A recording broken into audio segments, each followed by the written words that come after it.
Какой интерфейс воспринимается легче? В первом варианте у нас нет лишних обводок и деления между группами объектов, а во втором варианте у названия карточек сделаны обводки, и между группами каруселей сделана разделительная линия. Это все ни к чему.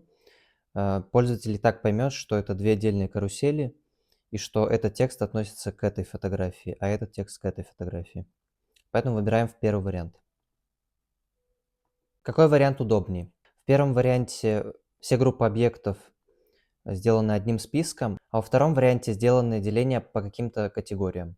И я выберу его, так как пользователю будет легче найти то, что он ищет. Какой интерфейс лучше? В первом варианте кнопки слишком тусклого цвета, а во втором варианте они яркие и сразу заметные. Я выберу его, так как пользователю будет удобно увидеть главную кнопку на этой странице.